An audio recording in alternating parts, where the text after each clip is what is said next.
जी अस्सलाम वालेकुम। Pakistan property leader से मैं राना अदनान मुदस्सर हूँ और बहुत सारे लोग ये सवाल पूछ रहे हैं, लिख रहे हैं कि बहरिया टाउन कराची के अंदर बहरिया स्पोर्ट सिटी का मुस्तकबिल क्या होगा।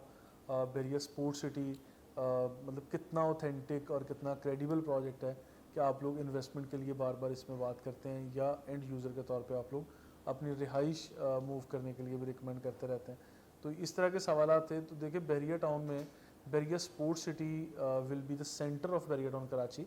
बहरिया स्पोर्ट सिटी की अहमियत से आप लोग भी इनकार नहीं कर सकते, मैं भी नहीं कर सकूँगा, क्योंकि रफ़ी क्रिकेट स्टेडियम इसी स्पोर्ट सिटी के अंदर बन रहा है। फिर स्पोर्ट सिटी विलाज हैं, वहाँ पे 500 गज़, 250 गज़ और 1000 गज़ के डिफरेंट साइज़ के रिहायशी प्लॉट्स भी हैं। कमर्शियल प्रोजेक्ट्स बहुत सारे वहाँ पे लॉन्च होने वाले हैं, स्टेडियम कमर्शियल के नाम से, और इसके अलावा स्पोर्ट्स कॉम्प्लेक्स के करीब भी छोटे बड़े साइज़ के बड़े कमर्शियल प्लॉट आएंगे, जहाँ पे कमर्शियल एक्टिविटी भी होगी। और मैंने बहरिया स्पोर्ट सिटी को सेंटर क्यों कहा है, क्योंकि इससे आगे बहरिया ग्रीन्स का बहुत बड़ा एरिया आ चुका है, और आप लोग उसका इंफ्रास्ट्रक्चर भी देख सकते हैं। अगर गूगल मैप पे जाके स्टडी करेंगे तो आपको समझ आएगी कि इससे आगे बहरिया ग्रीन्स का बहुत बड़ा पोर्शन है, और स्पोर्ट सिटी का एरिया भी काफ़ी आगे तक फैला हुआ है। इसमें काफ़ी सारे प्रेसिडेंट आगे रेजिडेंशियल एरिया के अतबार से। अभी कमर्शियल प्रोजेक्ट जिस तरह आईफल टावर वगैरह बना है, इस तरह आगे इसके इर्द गिर्द भी कमर्शियल प्रोजेक्ट इन्होंने देने हैं, प्लॉट्स वगैरह देंगे। तो जब यहाँ कमर्शियल हाई राइज बिल्डिंग्स बनेंगी तो फिर इस एरिया की अहमियत कुछ और होगी, क्योंकि ये जो प्लॉट्स हैं ये मैं समझता हूँ बड़े लिमिटेड नंबर ऑफ प्लॉट्स हैं, रिहायशी प्लॉट्स।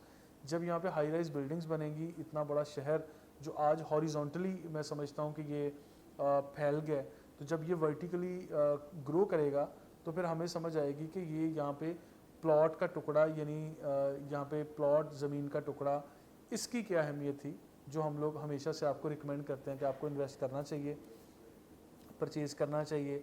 या रफ़ी क्रिकेट स्टेडियम जब नेशनल स्टेडियम की तरह बिजी होगा, या पाकिस्तान के दूसरे बड़े शहरों में जितने भी स्टेडियम्स हैं उनके करीब की प्रॉपर्टी हमेशा से महंगी है। स्टेडियम का फ़लसफ़ा मैंने हमेशा से बयान किया कि कहीं भी स्पोर्ट्स कॉम्प्लेक्स या स्टेडियम्स पाकिस्तान के छोटे बड़े शहरों में कहीं भी हैं, या पूरी दुनिया में कहीं भी हों, उसकी सराउंडिंग में अभी तक मुझे कहीं भी सस्ती प्रॉपर्टी नज़र नहीं आई। वो अपार्टमेंट हो, कमर्शियल प्लॉट हो, कोई छोटी सी दुकान हो, कोई ऑफिस हो, कोई घर हो, किसी भी तरह की कोई भी प्रॉपर्टी हो, वो उसके इर्द गिर्द आपको सस्ती नज़र नहीं आएगी। नेशनल स्टेडियम कराची की आप एग्जांपल ले लें, हैदराबाद में स्टेडियम है, कज़ाफ़ी स्टेडियम लाहौर है, और भी मैंने कहा पाकिस्तान के छोटे बड़े शहरों में कहीं भी स्टेडियम है, आप उसको एग्जांपल लेके चेक कर सकते हैं। इससे आगे बढ़ते हैं कि स्पोर्ट सिटी में अभी स्पोर्ट सिटी विला जो 350 गज़ के हैं, 4 bedroom accommodation, double green lawn, servant quarter, बड़ा ज़बरदस्त किचन, डाइनिंग, ड्राइंग डाइनिंग है, बड़ा ज़बरदस्त ये बने हुए हैं। तो इसमें अगर आप लोग आज परचेजिंग करते हैं, जिसकी कीमतें काफ़ी रीज़नेबल हैं, अभी सुनने में आ रहा था कि 2 करोड़ 50-55 लाख तक भी विद कीज़ या शायद इसके लगभग कोई आपको प्रॉपर्टी मिल जाती है। तो ये चीज़ें जब आप परचेज़ करेंगे, जब आप लोग या इन्वेस्ट करेंगे, रिहाइश इन विलाज में फौरी की जा सकती है। इससे आगे चलते हैं, यहाँ प्रीसिंक्ट 33 है। ये स्पोर्ट्स सिटी का बाकायदा हिस्सा नहीं है, लेकिन स्टेडियम के बिल्कुल सामने है, तो बहुत सारे लोग यही समझते हैं कि प्रीसिंक्ट 33 ऑफिशियली स्पोर्ट्स सिटी का हिस्सा है। तो इस तरह से मतलब उस प्रोजेक्ट का हिस्सा नहीं है, लेकिन स्टेडियम को ज़रूर फेस कर रहा है, और प्रीसिंक्ट 33 की अहमियत से भी कोई बंदा इनकार नहीं कर सकता, क्योंकि इसके अंदर शॉपिंग गैलरी बड़ी ज़बरदस्त है, जो आज से ही एक्टिव हो चुकी है, और 500 गज़ के रिहायशी प्लॉट्स के ऊपर जो तामीर का काम भी शुरू हो चुका है, बहुत सारे घर भी बन रहे हैं। और ऑब्वियसली आज एंड यूज़र कम बना रहे हैं, इन्वेस्टर्स ज़्यादा बना रहे होंगे, या बिल्डर्स बना रहे हैं, ताकि यहाँ पे लोग अट्रैक्ट हों, आज बने बनाए घरों की तरफ आएँ। और 500 गज़ का घर की कीमत और 350 गज़ वाले विला की कीमत में भी काफ़ी फ़र्क होगा, क्योंकि नंबर ऑफ़ बेडरूम में बड़ा फ़र्क आएगा, जितनी अकोमोडेशन है उसमें भी काफ़ी ज़बरदस्त फ़र्क होगा।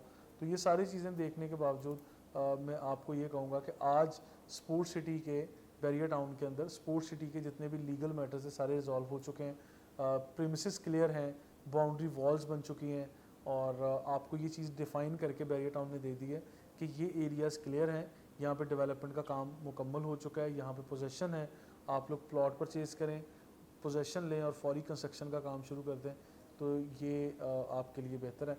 तो इसी तरह से अगर आप प्लॉट लेके उसको रखना भी चाहते हैं लॉन्गर रन में, तो भी बेहतर है। और आखिर में प्रीसिंक्ट 38 और प्रीसिंक्ट 39 की बात करूँगा।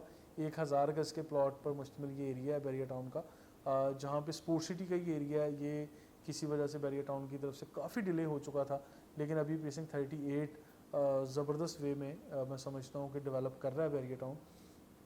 इसी तरह प्रीसिंक्ट 39 का एरिया भी है, और यहीं से एवेन्यू 38 से गुजरते हुए आप बैरिया ग्रीन्स की तरफ जाते हैं।